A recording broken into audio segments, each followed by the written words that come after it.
Okay.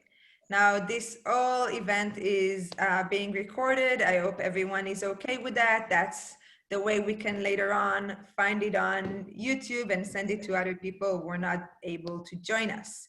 So let's start. Sharon, are you ready? Of course. Great. Okay.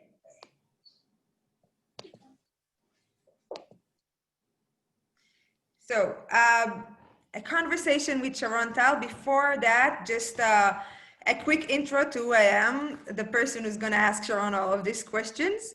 So in case you don't know me, my name is Liraz Cohen Mordechai, and I'm the founder of Fashionating by Liri. The mission of the company is to tell the story of Israel from a new perspective, a perspective that usually people don't hear about, perspective of fashion, and by that to empower Israeli fashion brands and designers and companies. We operate both in North America and in Israel. In North America, we do lectures, workshops, and runway shows all around Israeli fashion theme. And then in Israel, we operate more as a tour educational company. We offer fashion trips and tours.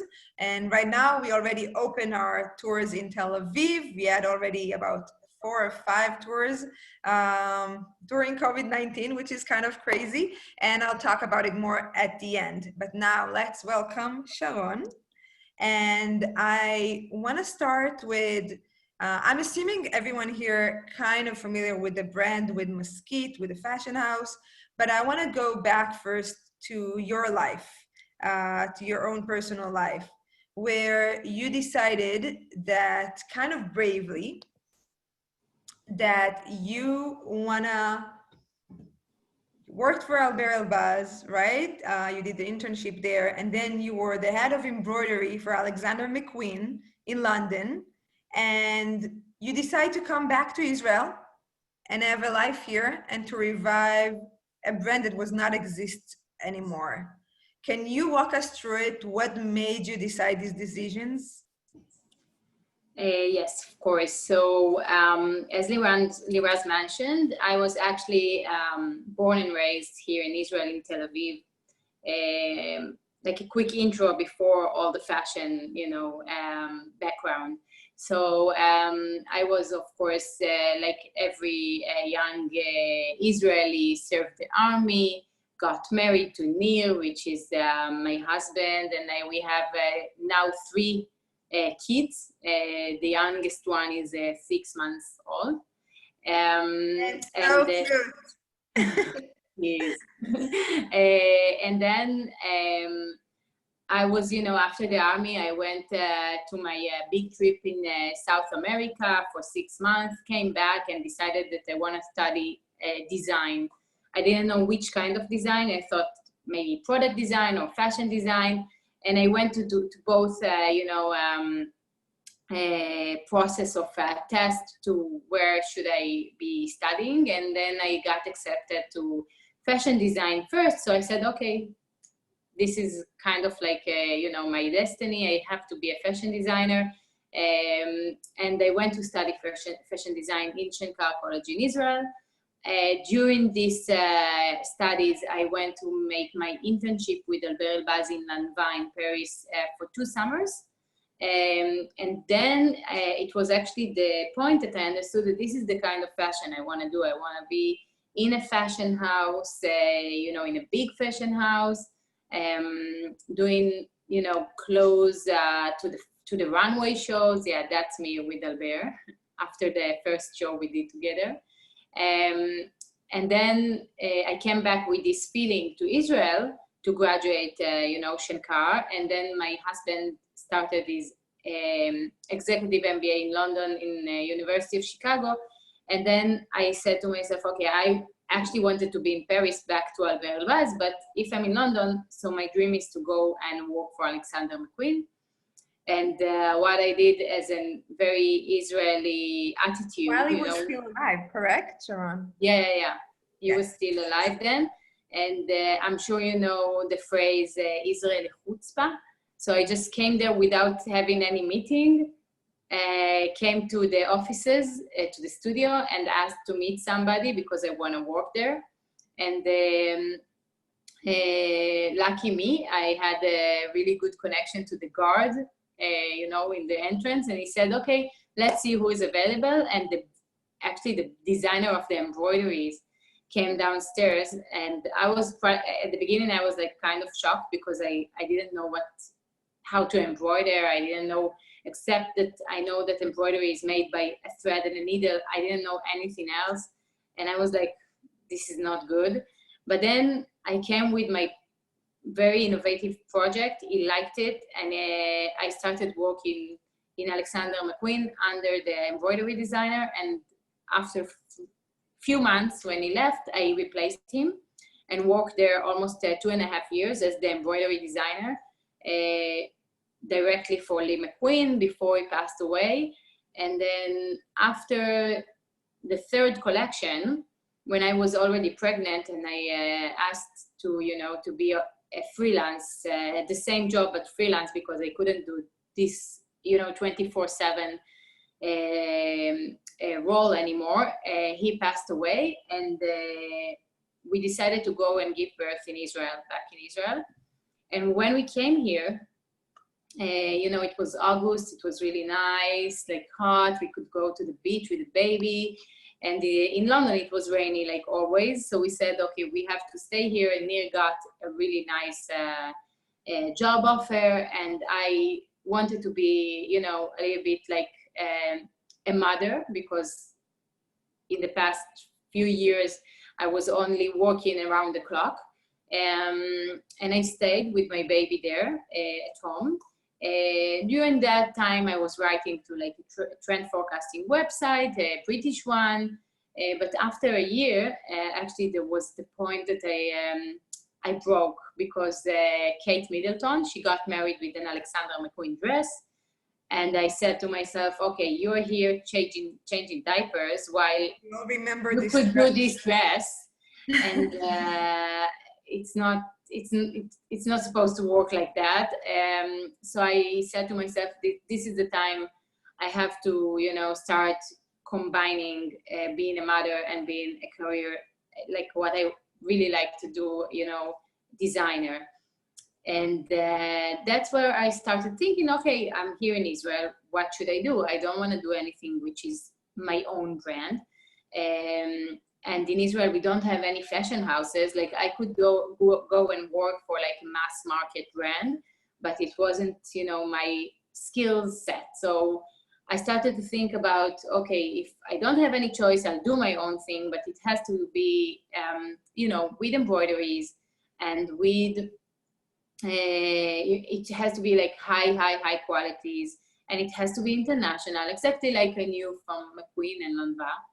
And then suddenly my husband saw an article in the newspaper about Maskit. And he said, you know, everything you say you want to do used to be here in the past. We used to have a fashion house, which was about all the cultures and the embroideries that we have here. It used to be very famous outside of Israel. And it used to be like top qualities. I think you should research about it. Once I started research, I discovered that Ruth she was 94 then. Like I thought that Maskit is very old, everybody probably passed away. And she was actually 94. She just celebrated the last March.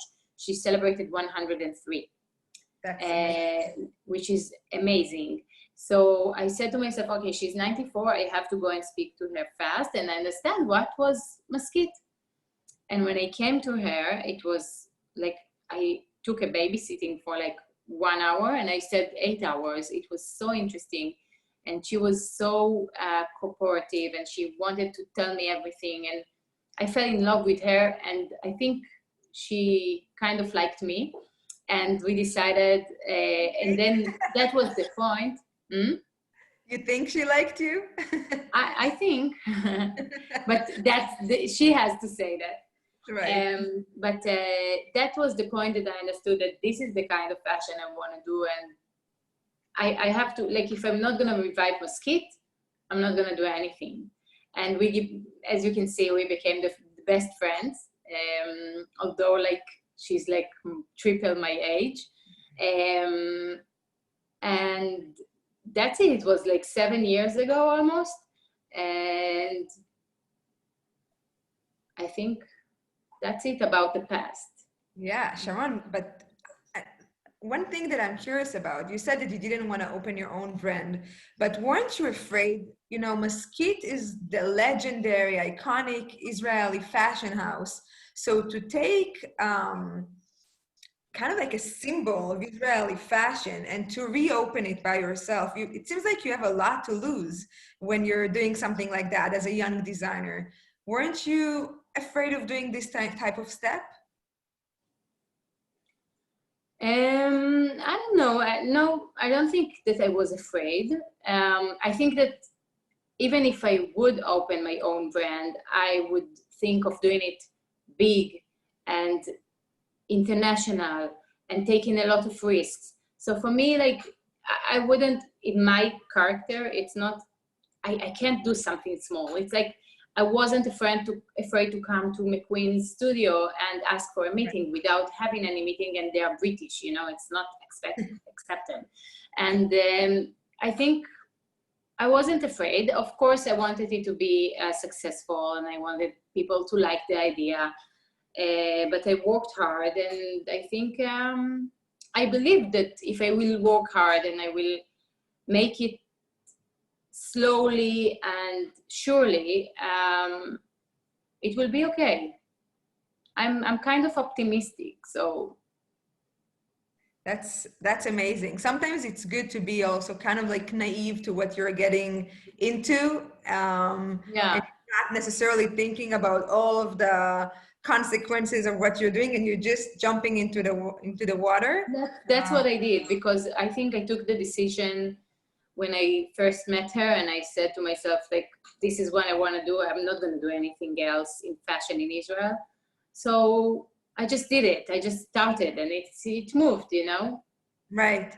And ever since you started or restarted, basically the brand is getting to new heights globally, internationally.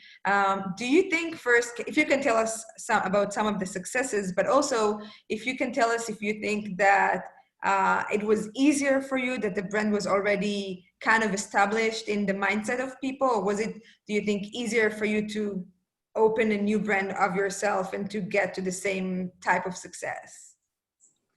I think it's both, because everything has its pros and cons, you know, like, of course it's easier when people know the brand, but it's also harder because people has this image about the brand, and you're not necessarily, you know, thinking the same. And, you know, it was exist for 40 years. So in each period of Maskit, you know, there were like different designers and different owners, and Maskit was very different from one time to another. So people really, like, first they feel like it's theirs, like it's part of their family, and it's part of their past, and it was in when they gave birth or they got married. And so it's really like, you know, you take something that belongs to them and you are reviving it. And also, like, it's, you know, it was very different from time to time. So if I think it should be more like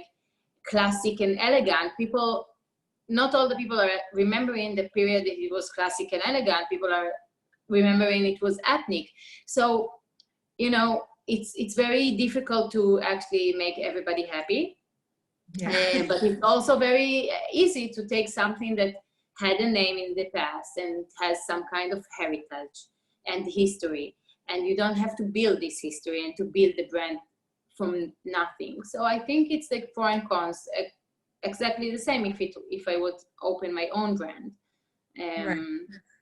But I think the combination with my, work experience and the story of Maskit, I think it makes something that makes sense to people. Yeah. And can you tell us a little bit about the success, the current success of Maskit globally? I know you've been speaking everywhere around the world, kind of, and there was also an exhibition on Times Square. Maybe you can share with us a little bit about that. Yeah, so I think in the past 4 years, we're doing, we started, being present also in the US, mainly in the US. And we started with doing presentations, as you can see in the picture. So we're doing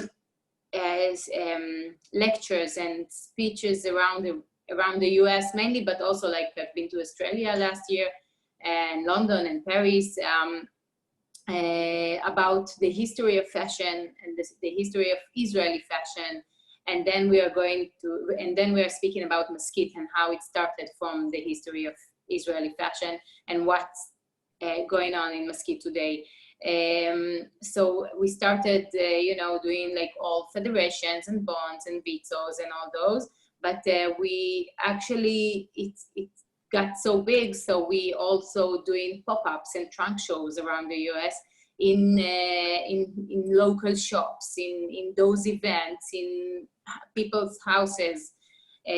So in that point, we are getting to our customers, to their houses, which is amazing. The second thing is that, yes, we had lots of press during those years in Vogue and Elle and everywhere, Harper's Bazaar and Marie Claire and all the big magazines used to write about us. And last year we had a big show in Times Square, and in some point it was all also actually in the first day of Fashion Week in New York, it was all over the Times Square screens, our campaign, which was amazing. I remember when I was in Times Square and I saw that and I felt so much of proud. It's not even my brand, but as Israeli, you feel like, oh my God, in Times Square there's an Israeli brand, and it's so amazing. It wasn't like we bought, we bought it in. We bought like a commercial, time in those screens. It's just, it was just there, and it was amazing. Because for me, even though it's like Times Square and, but it was like kind of like achieving another goal, and it was amazing. And then another show in the Times Square was when Sarah Jessica Parker wore our dress to an opening in Times Square, and it was amazing. And she became a very good friend, and she has a lot of dresses, and if the queen of style choose Maskit, then amazing. Like she's amazing.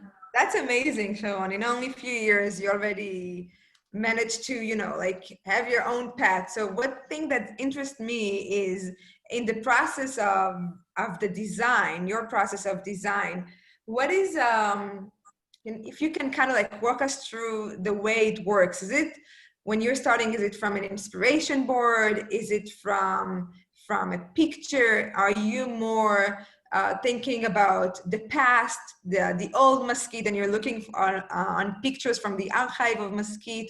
Or is it something that you're trying to do that you see, I don't know, in the streets? How do you even start? It's a combination of all, but it's, I think because I'm in Maskit, so I have to, look back all the time. But the idea and, the challenge is to look back, but do something which is very, very updated. And yes, we go to the archive all the time, but we also take a lot of inspiration from, the place we're in. Like Israel is a huge inspiration for us. As in the past, they used to take inspiration from the cultures, from the geographic, very special geographic that we have here. And of course, from, for me, Tel Aviv is full of inspiration. And, all the views, all the textures, all the colors, that's for me like an inspiration always. And in each season, we take one icon that can be something that related to Israel, that is our inspiration. So for example, here in the dress that you see, it's all hand painted. And here it was the hupud bird, which is the national bird of Israel. So we took it and we actually translated it to a drawing and embroidery. and we did it over dresses, over scarves. I can actually show you. Do you want me to show them now? Yeah. So I brought a few pieces from the studio, and one of them is actually a scarf from this collection. Let's see if you can see me. Yeah. So you can see the hoopoo. You can see it? Okay, so this is our scarves. Like we have many scarves. They are all hand painted on silk, and this one is with the hoopoo. It's from the last collection. Fern also wears one. Maybe try to, yes, exactly. Now we can see it better. Yes, that's better.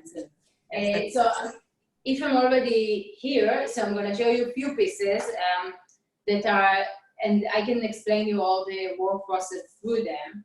So first, we have the iconic collection. The iconic collection is the coat collection. And this is actually the first item they ever designed in Maskit back in the 50s. And the coats, called the desert coats. This is the short version in linen, and we have it also in cashmere. The idea of this coat that it's all made from one piece of fabric. So the only seam that we have is here, and between the seams, I will try to get closer and show you. I have the coffee here, so I have to. Do you see it's all hand embroidered? It's all hand, you know, it's not stitched, it's hand embroidered. And it's this is the iconic piece of Maskit, okay? So it's like, it's kind of like a cape coat, a wrap coat, and it has a belt, of course. So this is the summer version. I can't even see myself. Love it. Can you tell us what is the material that it's made out of? So this is linen, and we have it from cashmere, we have it from just wool, we have it from cashmere and wool. It's a different materials. This is another piece, which is actually one of my favorites. It's like a vest. It's so cool. That's and beautiful. Here you can see the embroidery, which is all handmade. Okay. Wow. And this is all about the thistle, which is a desert flower. You can see it here, just a second. Okay. It's all hand drawn, and then we embroider the drawing. So this is also one of the best pieces. And we have many, we have like 15 different coats and jackets that we make. Now I'm staying with it. I hope you're not gonna get too hot. It's linen. And by the way, for the desert coat, there's an interesting story about the fact that I think that was Fini Leidersdorf or Dayan that was always going globally, worldwide, and she said that she never came back to Israel with her desert coat. Fini. Every time, actually it happens to me quite a lot as well. When I'm traveling with this coat, it's always like I'm taking it with me and I'm never coming back with it. It's just people are just taking it off me. And Fini was saying that, yeah, that for years she used to travel with the coat and come back without it. Without it, that's amazing. Fine. So it's interesting. It seems like you are also very much inspired by the landscape and by the colors of the landscape, but yet you have some more kind of a modern twist to it. And now you also opened a sister brand, I would say, M by Maskit. Can you tell us a little bit about that? Yes. So M by Maskit is actually the more accessible line. It's actually, I wouldn't say younger, it's just fun line that is actually with a lower price point. It's very, actually the one that Sarah Jessica Parker wore is M by Maskit. It's just that a lot of people wanted to have something that they can easily buy online. They can buy few from a color because, you know, Maskit is a high-end brand. It's a luxury brand. with a very fair prices comparing to luxury and couture brands, but still, M by Maskit is like up to $450 a piece. So it's a very, easy to buy. It's made with more quantities and it's sold in more stores, not only in the boutique. And it's actually what I'm wearing underneath. It's M by Maskit actually. So this suit, can you see that? So this is M by Maskit, okay? So it's with our design and our details, but in a lower price point.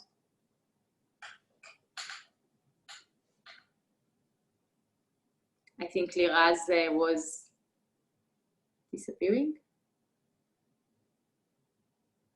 Liraz.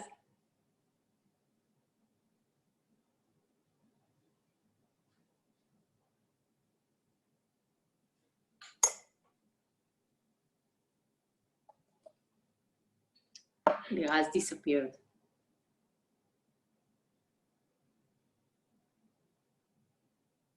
I'm gonna write her.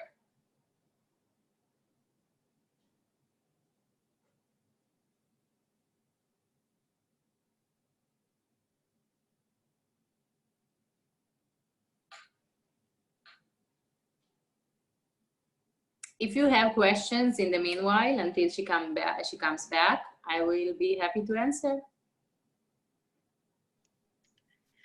I have a question.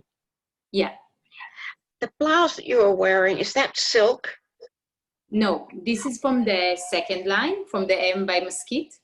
So it's not silk, because we wanted to make the prices lower. So this is polyester. It's a very nice and Really nice. What colors does it come in? Sorry?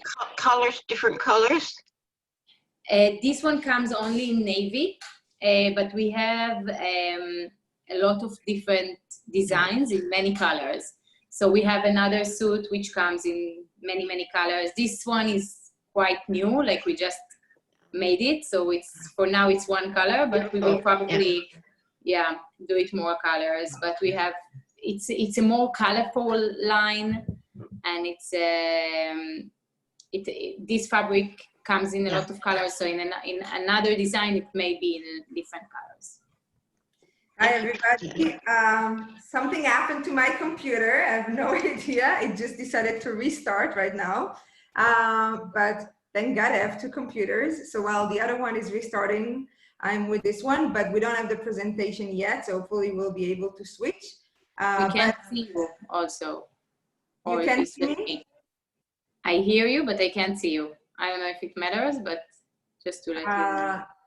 Can anyone else can see I you? can see you. I can see you. Okay. I can see you. I think it's because of the grid positioning. Okay, got it. So it's just something in your setting. Ah, okay. Okay, Yeah. I'm happy that I'm here. So Sharon, back to our kind of conversation.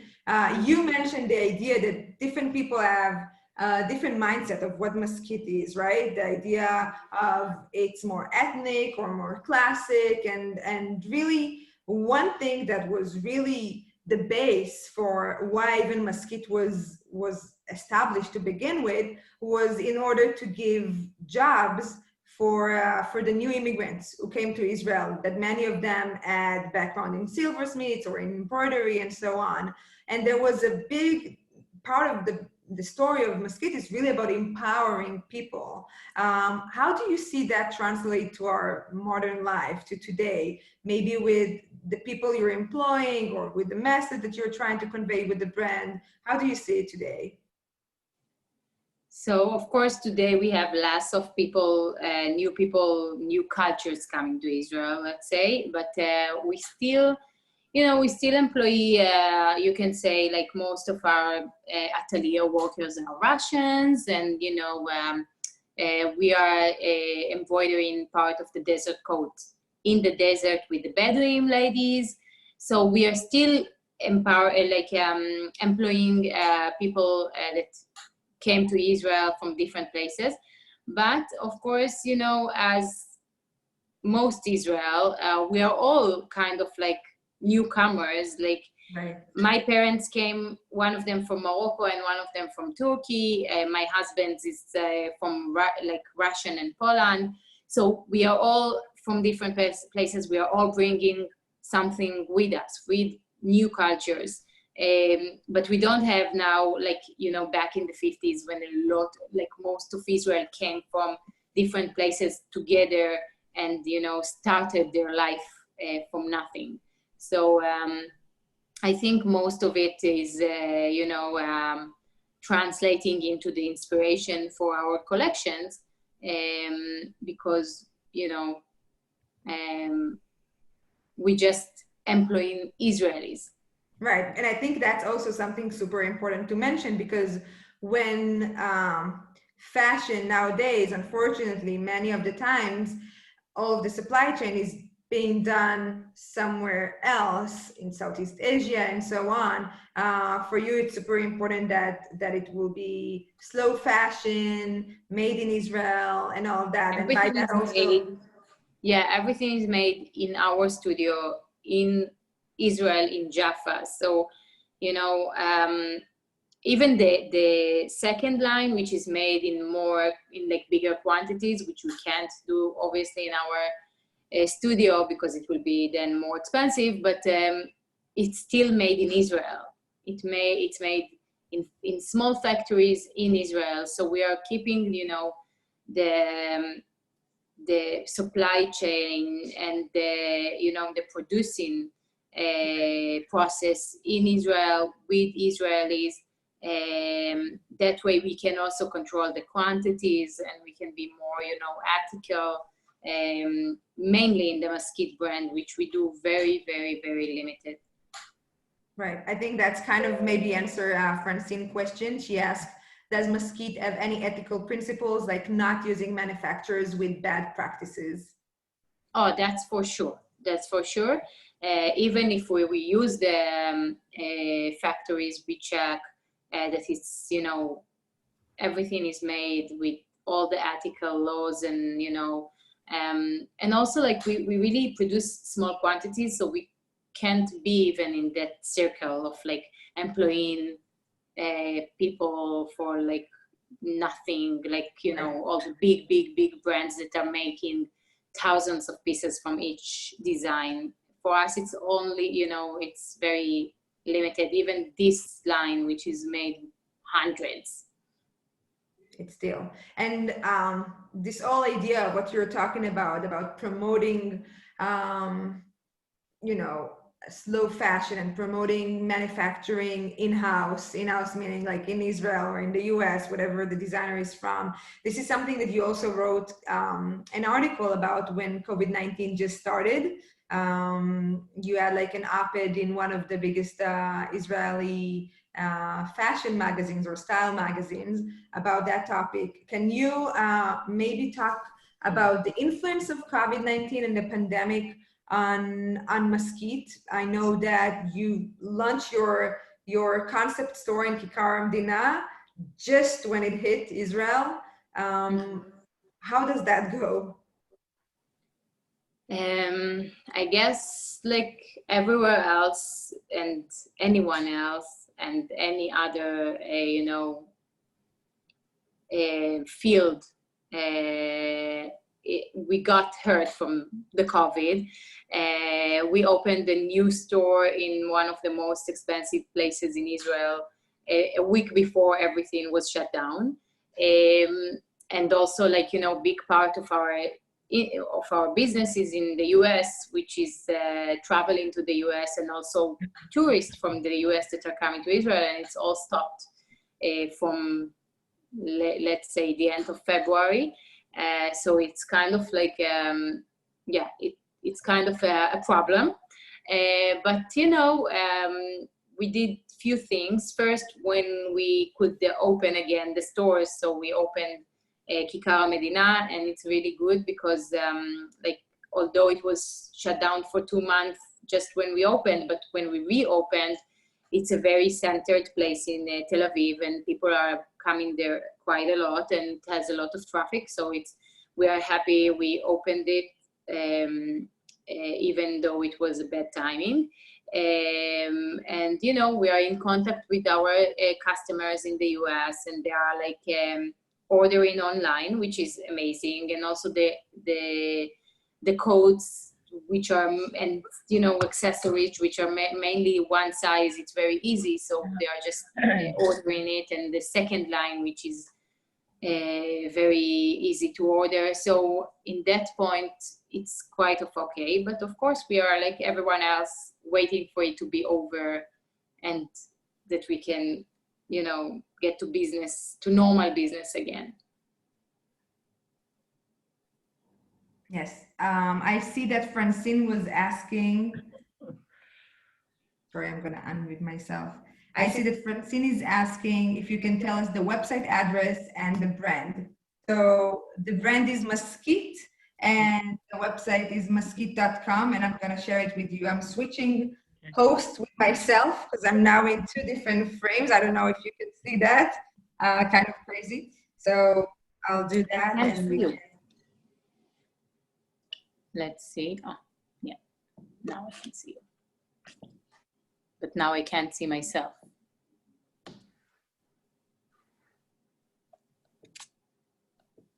Okay, I can see you and myself now. Okay, and I think now we're good. Yes, so we have a website. We have a website called maskit.com, M-A-S-K-I-T, which you can also see the online store. But also we have the Instagram page, which is very active. It's a Maskit Design in Instagram. And over there you can see all the new, you know, first our news, everything that this is our new store, for example, in Kikar Medina. So you can see all the designs, all the process of the designs, all the inspirations. You can message us. We can, if you are interested in something, we can always share information. So you should follow Maskit Design or get into the website, and you can contact us through there as well. And I don't know if you mentioned the mask that you've made. Was that kind of like just for the fun of it, or is it something that's gonna stay? It was actually, we had a new collection which was supposed to be shown on Tel Aviv Fashion Week a week before the COVID hit Israel, and they canceled the fashion week. So we had the collection ready, and we said, okay, we have to take, you know, at least to make a campaign. And then, you know, for the fun, we made some masks that matched the outfits. And then we published it on our Instagram page, and people started to ask about the masks, and we started producing them, and it's actually very fun. So we are, I think we produced hundreds of them already. It's like we ship them, we sell them in our stores. It's quite of a big success. They come in different colors. They come even with our prints. So, for example, the scarves that I showed you now. So we make the masks from these scarves. So they made from cotton and they made from silk. It's the new accessory for all of us. We need to it's like the most, now it's the most important accessory, you know, it's on your face. And at least in Israel, I'm sure also in the US, it's like a must now. So we have to take care of it, you know. Sharon, one question before I'm gonna open it up for everyone else. I think that many people, when they will hear your story, they will think about it as like a fairy tale, kind of, right? You were working for the best designers. Somehow you knocked on the right door and you've managed to work for Alexander McQueen, and later on, and before that with Albert Elbaz, and now with the opening of Maskit and the blessing of Ruth Dayan and everything, it just seems like a kind of a fairy tale, but I'm sure there's also a lot of hard work. So maybe you can tell us, what do you think is more? Is it more of a luck? Is it more of hard work? And what is kind of a tip that you have for, we have few young designers in the conversation with us? What is kind of a tip for you for them? I think it's a combination of luck and the hard work, but I would say it's more hard work than luck, because if you have the luck and you don't work hard, it's not you're not gonna get anywhere. You're gonna stuck in some point. And also, like, if you don't have the luck on being on the right time, but you will work hard, I believe that in some day you will have the results. So I would say you should work hard. There's no short ways, shortcuts. But if you believe that you will do it and you will succeed to do it, I believe that everything is possible. It sounds like, like a fairy tale, and but that's how I was, how I was all my life with everything. Like, I wanted something, I worked hard, I worked on how to get it, I researched, I didn't do things fast. Now it's very hard, to wait and to make processes. I believe in processes. I believe that things takes time if you want it to be good and for a long time. Right. Sharon, one last thing. What is Israeli fashion for you? I think it's, I can't speak on behalf of all the Israeli fashion designers or all the Israeli fashion, because I think that in the end of the day, it's a designer behind each brand, and each designer is different and will have a different point of view. I believe that, let's take Maskit. Maskit for me is like a combination of heritage, uniqueness, high qualities, and fashion, being very modern and in the same time have a statement. That's amazing. I think what you're saying in a way is that Israel is always about the mix between the old and the new, and the past and our history, with us trying to be the startup nation and technology. So maybe it's also something about that. We're always looking backwards to see what's the heritage, but at the same time we want to build a new kind of DNA for ourselves. Thank you so much. I want to open up for your own questions, everybody. So if you have questions, now it's the time to either unmute yourself or write it in the chat. I have a question. Who is first? Roseanne? Okay. Go ahead, Roseanne. Roseanne. Oh, okay. Sharon, there's a shawl or scarf behind you in turquoise. What is that? It's one of our scarves. All our scarves I couldn't bring everything, but I brought a few. So this one, they're all huge, as you can see, so you can use them as a shawl. Oh, that's beautiful. This is inspired from the Dead Sea.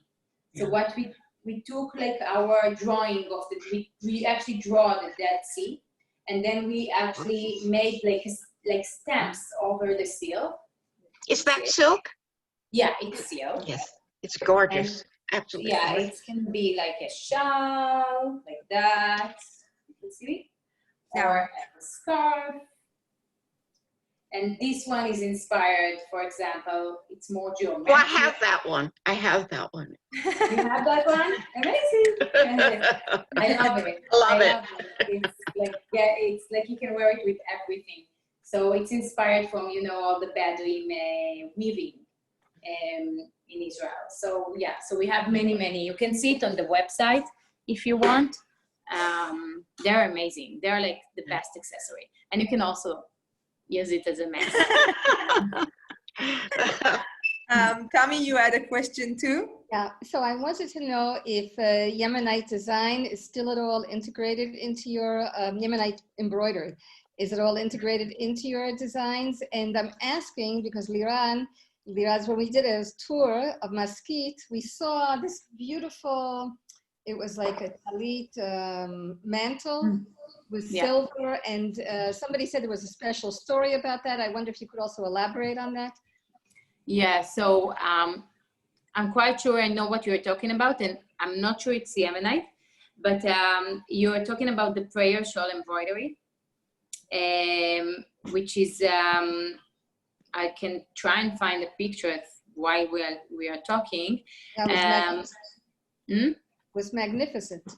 Yeah, so it's actually a nice story because this one, for example, for the first question, we have an embroidery and we have jewelries that are made with the same technique of the Yemenite embroideries and jewelries.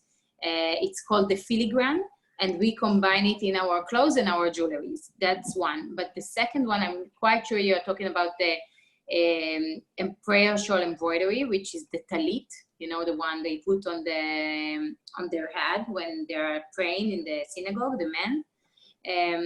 So yeah, I saw it when I went to visit the Israel Museum in Jerusalem. I saw this embroidery, and I found out that it was embroidery that was belonged to kind of like all the cultures that came from Russia and from Morocco, you know, different cultures, but still the same embroidery. And I said, I have to, you know, study how they do it. I have to research about it. And I found one person that makes it. It's made from real silver thread. And it used to be embroidered here. It took years to embroider it. So I studied how to do it, and I taught my, you know, embroiderers. And we are now doing it on dresses and, you know, evening dresses, wedding dresses. And it's it's an amazing embroidery. We changed, you know, the pattern a little bit to be less Jewish and more modern, but the technique stayed the same. And I'm now looking for a I picture. don't think that non-Jews would view it as Jewish embroidery. They don't know it. Sorry? I said, I don't think that non-Jews would view it as Jewish embroidery. It's an unknown to them. Wouldn't know, right? Tami, I will say that in terms of like the Yemen silversmith and the filigrane that Sharon was mentioned, in Jaffa, very close to Maskit store, there's a Ben Zion David store, and they actually also have kind of like a mutual store, correct, Sharon? That they all not anymore, but yes. Oh, okay. We had. You used to have it. Yeah. So it's also pretty close. In our fashion tours, when we're doing the fashion tour in Jaffa, we go to both places. And they do the Yemenite design? Correct. Yes. Yes. Okay. We had a I'm question looking for this embroidery while we are speaking. Another question in the chat box is from Gabby. Do you have summer internship for students? I have a very interested high school student, for example. Yes, so we are having not only summer, all through the year we have interns from mainly the US coming for periods of 3 to 6 months. Normally we have like 2 at a time, and we are happy to get as much as, you know, CVs to, you know, to our email. It's marketing@maskit.com. And if it's a match, we are like inviting the people to come. I don't know, Sharon, if you know, but one of your past interns is also here in this conversation. Kelsey is here.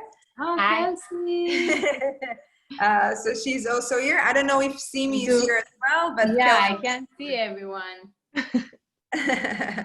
Oh, I got you. Hi. Hi. Oh, now it disappeared again. Ah, yeah. How are you? Good, how are you? I miss you guys. Yeah, so come and visit us. You are traveling all over. I see you. Yeah, I am. It went away. You can definitely tell your student to send I'm trying to show you also that, I don't know if you can see, but this is the embroidery we talked about. Yeah.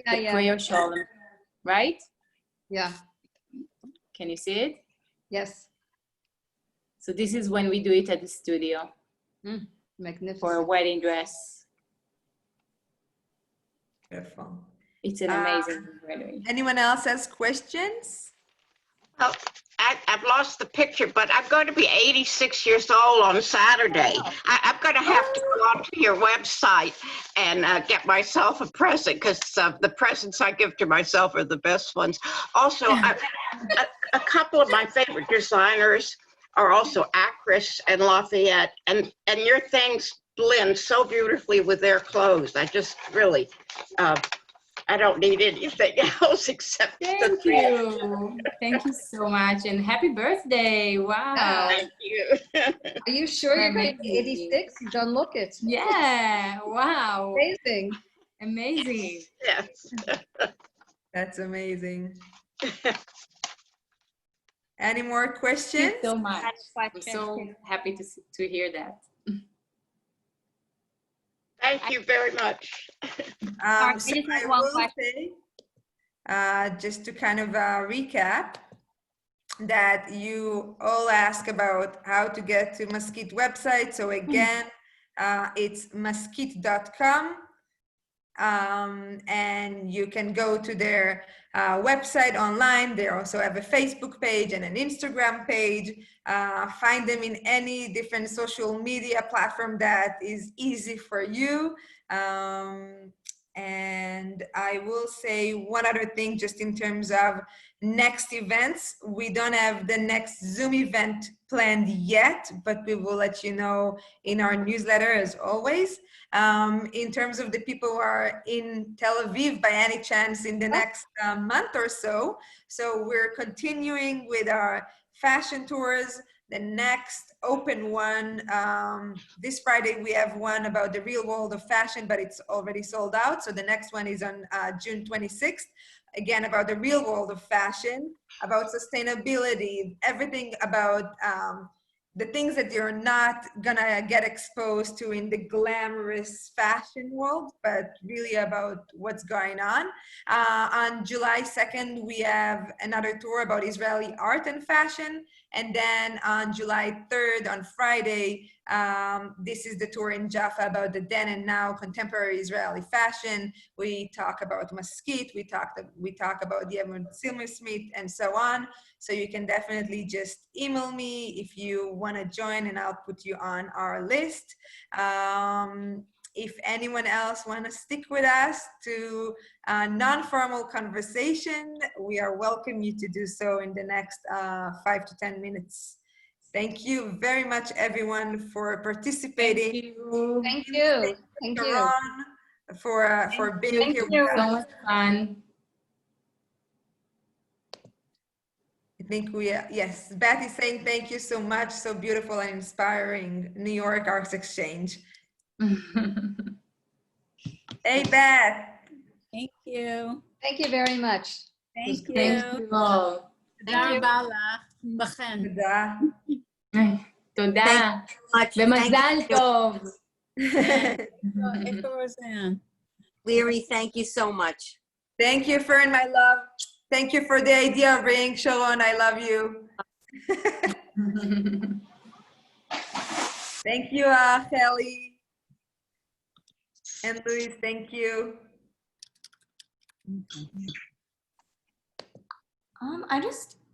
Can you hear me? Or- Yes.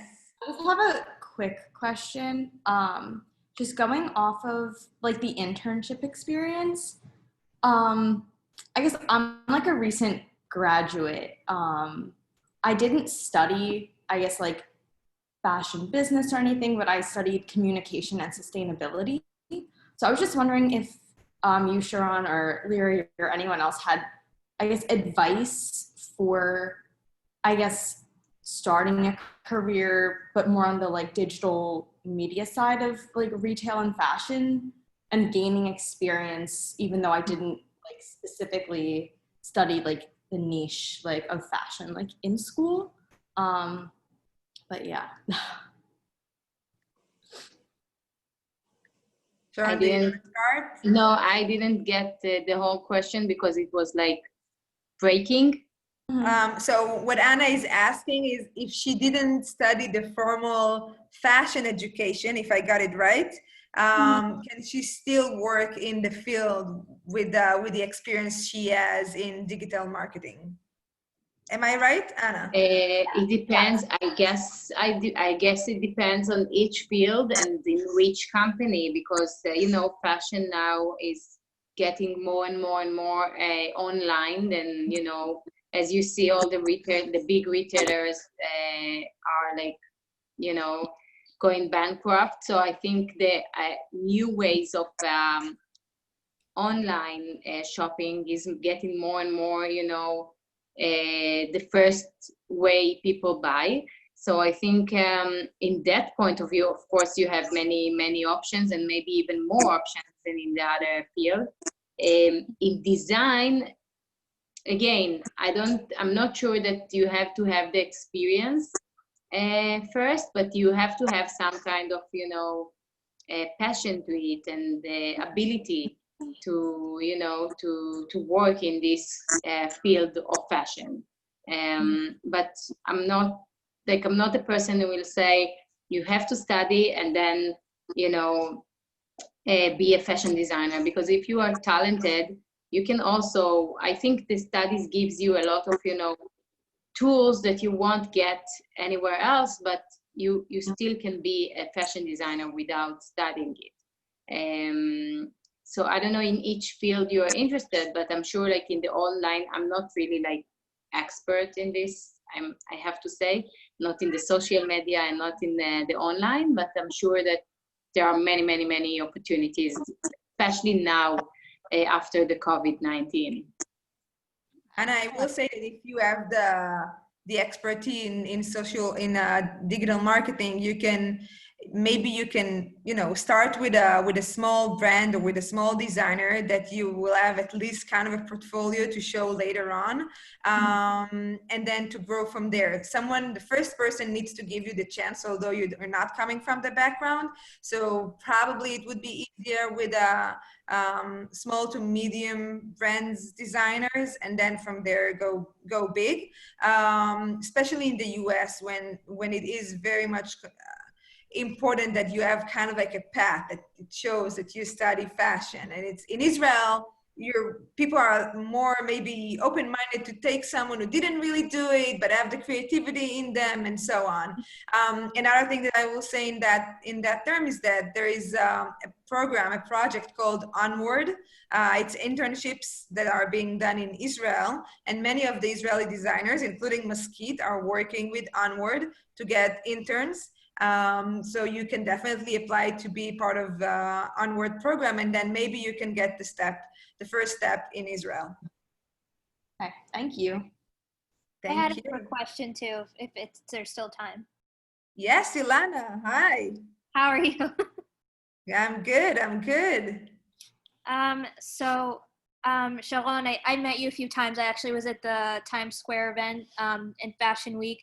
And I just have a question. So you know how especially in France and Italy, there's a huge history and, you know, of haute couture, and the public is very much entrenched in that culture. And in Israel, you know, it's a newer country and there's not so much of a heritage of like couture houses. So do you find that it's an obstacle when trying to not convince Israelis of this brand, but I don't know if, you know, like the average Parisian or the average person living in Milan is more familiar with the heritage of haute couture and as opposed to the average Israeli, I'd say.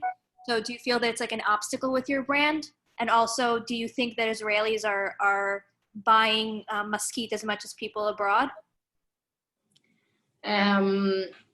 So I think, yes, because first, Maskit has a lot of heritage and people have a lot of respect for Maskit. Israelis and not Israelis. So I think that the brand Maskit gives them, you know, the make them more like believe that the brand is a couture brand, is worth, you know, paying for a brand. It's a very, and they can also see that the finishes are really like a couture and everything. So it's really like, you don't have to convince them. We have a lot of Israeli clients, and we have obviously a lot of non-Israeli, but I think it's more like Israelis will buy it for like events, like evening dresses and everything. Although we have many like, you know, customers that are coming to buy their wardrobe in Maskit, but most of them in Israel will buy it for an event, while the non-Israelis will buy it, just because they like it. Maybe because, when in Israelis, they can always come to the shop and buy, and, people from outside of Israel, they have to order it, and they have to, so if they're like already do it, more easily, like, I don't know, but like, I would say it's like almost 50-50. Thank you. You're welcome. Okay. I have a question if we have time. Yeah, no, go ahead. It's very great to finally kind of meet you. Meet me virtual. Yeah. Hi, Sharon. It was really interesting, I have to say, because I think I've never heard an Israeli designer who have made all around the globe, like the whole tour, and coming back here and to Maskit. I think it was really, thank you, Liraz, for arranging that.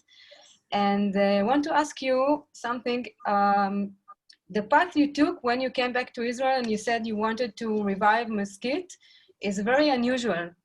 And also Maskit is very unusual, and to revive Maskit is very unusual. And I want to ask you if there are any other unusual path that you take during your logistic decisions in your business in Maskit.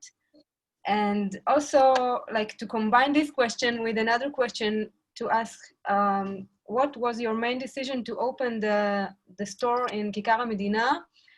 And if you had any chance, would you open a store in the US, maybe in New York, maybe in San Francisco? I don't know where are your customers from, mainly in the US, but I find it very interesting that you're staying here in Israel and you open another store here in Israel when Israel is a very limited market.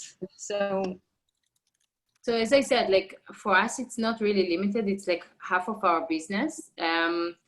And the idea of opening another store in Israel is that because, Jaffa is amazing and it gets us a lot of people, but still it's for Israelis, it's harder to get. People are like afraid to go to Jaffa because it's like, seems like it's going abroad. Oh my God, I have low battery, just a second. Okay.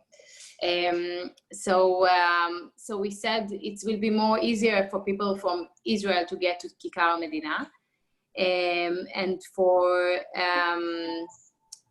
opening a store in New York, if you asked me before the COVID-19, so it was part of our plans for this year, but I think it will have to wait a little bit now.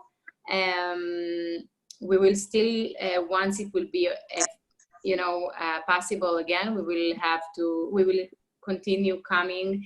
I used to travel almost every month. Like I used to visit around 25 places in the US a year, every year, which is crazy. And I loved it, of course.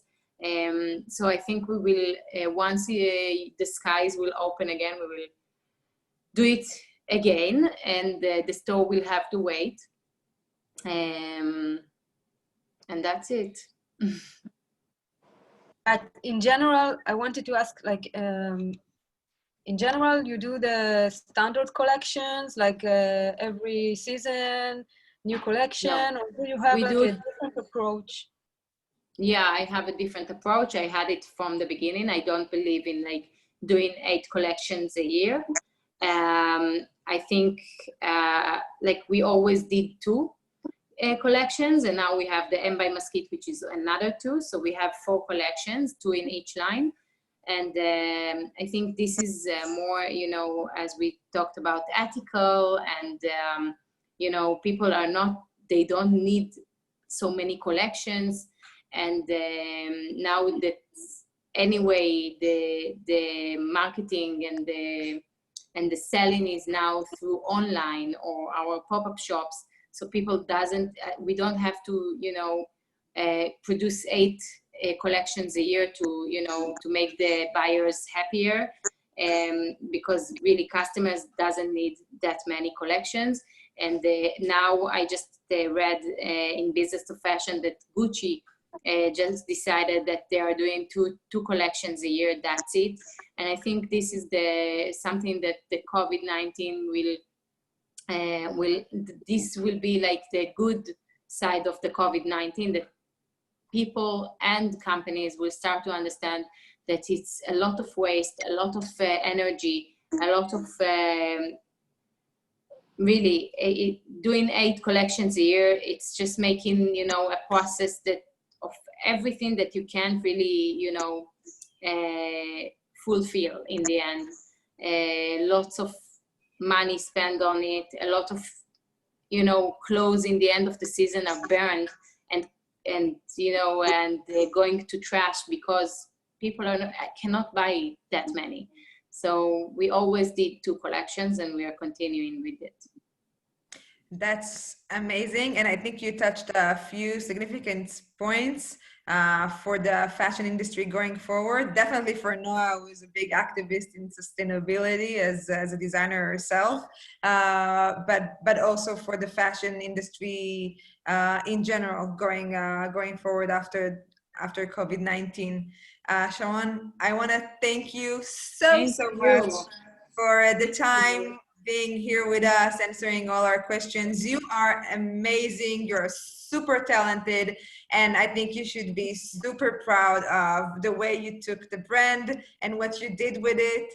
It's amazing, and it represents not only the brand itself, but really Israeli fashion. So thank you for being here with us.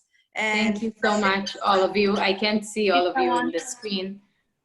Maybe I can change it and see all of you. I don't know. But it's amazing. I'm so excited, and I feel so honored to do it again. Like as I said, from February we didn't do any presentations, and for me it was like, oh my God, I can do it again. And from home it's fun. Yes, it's fun. Thank you. I love you. Stay safe. Everybody. Thank you very much. Thank you. Thank you. Stay safe and healthy. See you next time. Bye. Bye. Bye. Bye.